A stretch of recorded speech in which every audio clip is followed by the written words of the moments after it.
Hello and welcome to ITV News Central. On the programme tonight, environmental protesters are back in Warwickshire. This time they've dug tunnels near an oil tanker depot. I'm really struggling to breathe, but we don't really have much of a choice to be here if I want to save my two children's futures.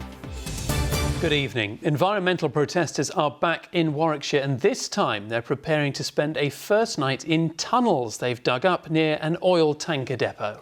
Well, they're demanding that the government stops new oil and gas projects to address the climate crisis. Let's cross to our correspondent Andy Bevan, who's live in Kingsbury in Warwickshire for us. Andy, what's been happening there today?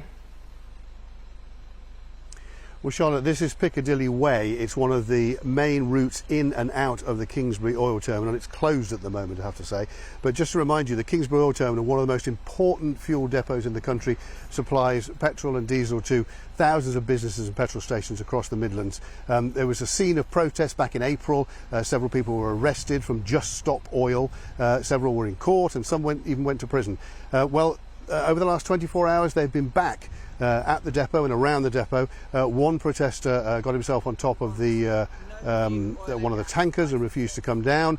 And several of the protesters have dug tunnels under Piccadilly Way here in an attempt to make the road deliberately unsafe to stop the tankers going in and out. Well, this morning I spoke to two of them over a mobile phone from the mouth of the tunnel and asked them. One of them, in fact, suffers from asthma, as you saw at the top of the programme there. And I asked both of them, was it all worth it? No, sadly, we've tried everything. We've done all of that. We've done marches, petitions. I've stood outside. In fact, I've lived in a tree in Parliament Square for 2.5 weeks, begging our government to just take action.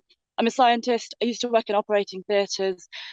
This is the only way to keep my children safe. I don't want to be here. I want to be spending time with my family, but we're currently on holiday that I'm missing because I'm stuck in a tunnel trying to protect their futures. You're both putting yourselves at great risk by doing this. Is that something you're happy to do? I mean, presumably you are. Absolutely. This is our future. I'm 25 years of age. I used to work in green renewable energy. That was my passion. And then the energy crisis hit and we've seen that it wasn't enough. Green energy companies went down, everything went down. The government needs to take action, or there's nothing that we can do as individuals. So Andy, what has happened since you spoke to them? Are they still there? They are, and so are the police and the fire service now, as you might be able to see. Their tunnel is just down the embankment. You can't see it from here, but it's just down the embankment. And about 3 o'clock this afternoon, police officers discovered the mouth of the tunnel and went there to talk to the protesters. One of the police officers went inside the tunnel and talked to them for a while and then came out again. And the problem is that the protesters are not going anywhere, and there's only one specialist team in the country that can extract them safely from the tunnels, and that is not here at the moment. It may take 12, it could even take 24 hours to get here. So in the meantime, there is a standoff between emergency services and the protesters, and it looks like it's going to go on. Andy, for now, thank you.